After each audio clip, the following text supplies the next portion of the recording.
Welcome to Economics with Innocent, where we strive to learn and teach the principles of economics.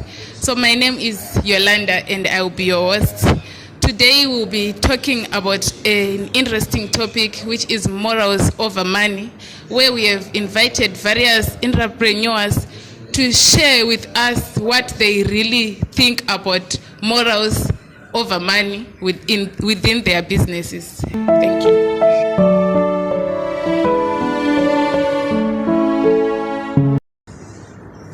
Okay, welcome again to our last and final episode, where we have yet another different pair of entrepreneurs rather.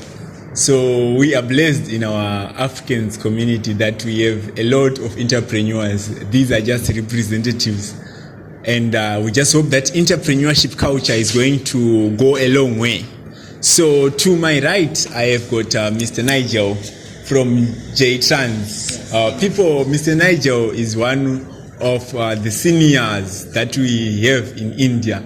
So I would like you to listen when he's going to give you some of the advices. Because when we came here, he was just starting, you was one kind of a person who would help students find places. He was just there to provide a service. So I think that's how the entrepreneurship mindset grew.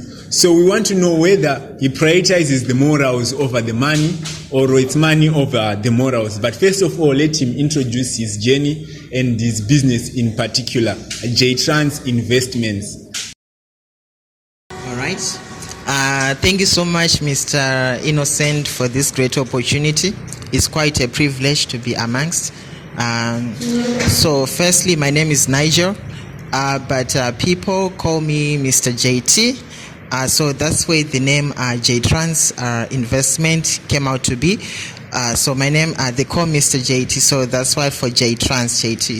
Trans meaning for transfers, because we transfer money from Zimbabwe to India, and from India to Zimbabwe. That's our main priority. So we started off, I used to help students who come to India when they want to settle. I used to assist them in finding houses.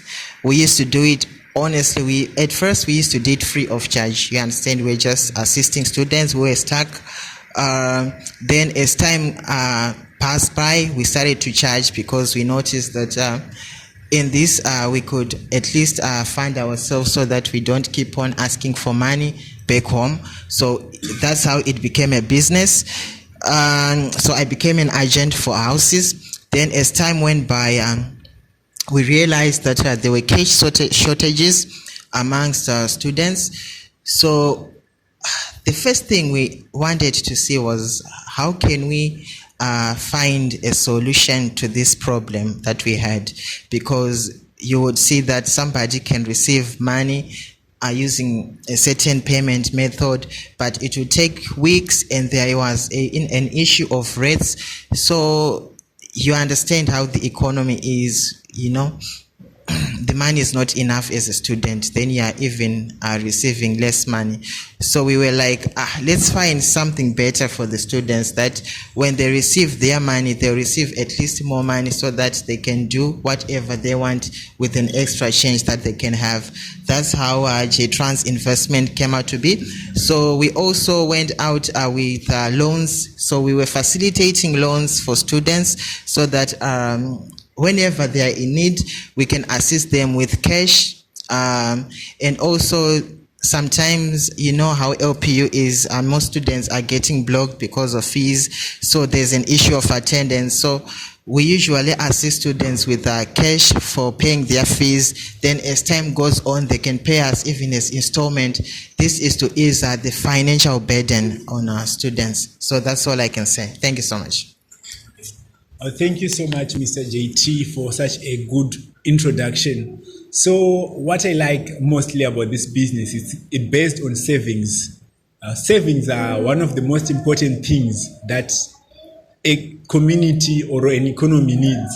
We need people who can save a lot of money, so that that money can be channeled to different investment projects. Because I understand for a lot of the projects that we see entrepreneurs, they get the loans to do those things from people like my brother who had the courage to save their money and to offer it at reasonable prices. I must say they are not very harsh, although we are going to dig deeper and see whether it's true that their morals in terms of conducting the business are straight, because whenever there is money, there is a lot of cheating, there is a lot of scams, Ponzi schemes.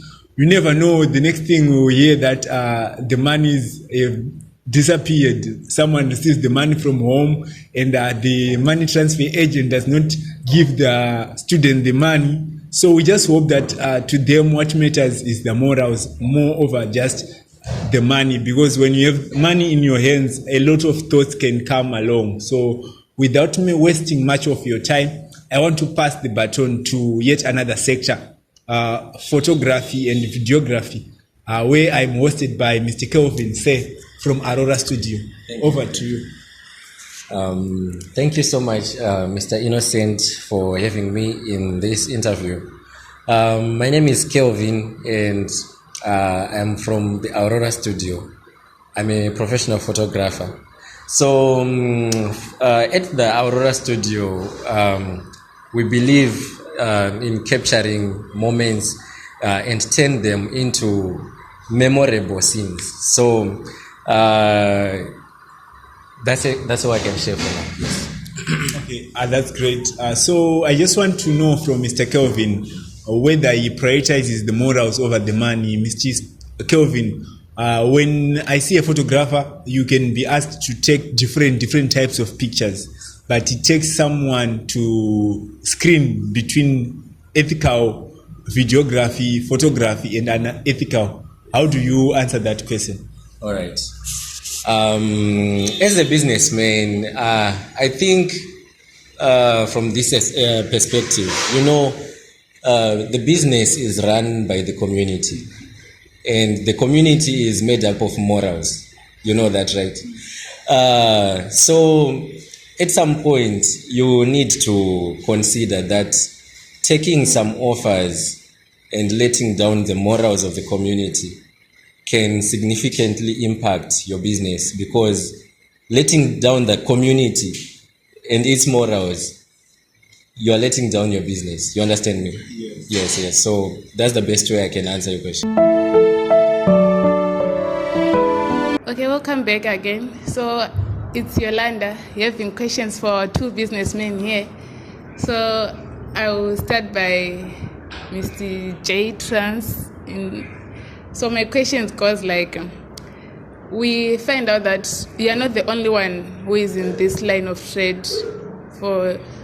So there are people that I have been hearing, people I've been talking to. They are saying there are circumstances where their man are sent back from home, but then you tend to ignore those people, or you take too long not giving clear feedback on what's happening to your transactions. I don't know, maybe you will be not having money that time, but you are working on it, but yet you don't communicate to your clients. So how are you going to work hand in hand with your clients so that you don't lose such clients who are short-tempered or those who lack patience in working with people? All right. Thank you so much for this question.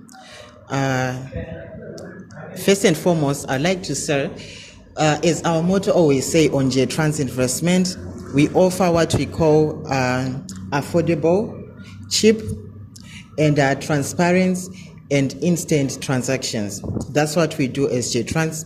We don't compromise quality. So to be honest with you, that's a really new question for me, because we have never faced such issues, because our transactions are on that day transaction.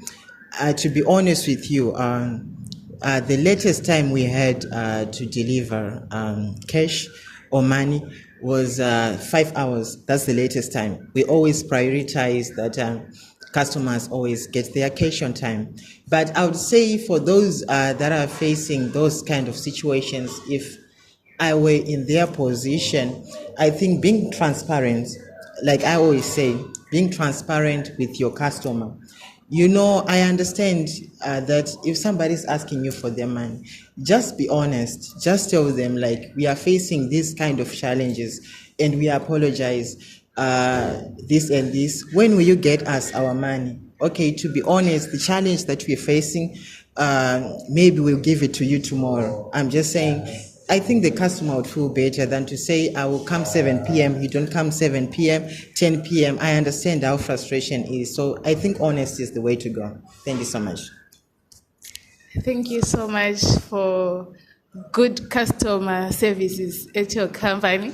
So to you, Mr. Kelvin, I understand you're in photographing and all those. So my question is, how do you communicate or how do you handle those kind of clients who have maybe they ought to go beyond your boundaries?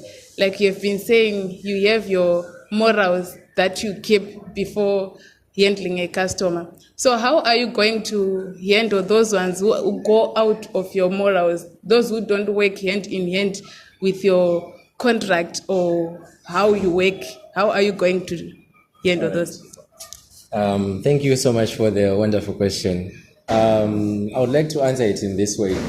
As a business person and business minded at the same time, you know, you have to weigh and consider the consequences of taking certain offers at the table, you know, because if you're just doing it for money, because someone is crossed my boundaries and wants to get something that is out of my morals, I have to consider that I have explained it before. Like the business is run by the community, and the community is made up of morals. So if I let down the morals of the community itself, I'm actually letting down my business. You know, you understand. So I think such offers, I will have to reject them because they will have negative impacts on the long run. You understand? Because I think you have understood, letting down the morals of the community, it will significantly impact the business on the long run. Because this contract is just a one time. You know, it's not consistent, you know. It's only one person from the community who has come with this kind of contract. But you don't have to go for money because you are harming your business, you understand? Because the community is way much larger than only one person. You know, you have to weigh and see which is going to be much better for the business and the community as well. I hope you understand. Yes. So thank you so much, gentlemen. We hope our community is in the safe hands. So with this, I thank you. Thank you so much. Finally, we have come to the end of this event. Our topic being morals over money. We thank all our participants, the entrepreneurs in our local Africans community, not forgetting the men behind the camera. We just invite all the other people in the community to continue coming through and discuss these important topics. So with that, I want to say intelligence maximum. Where ideas collide. Thank you.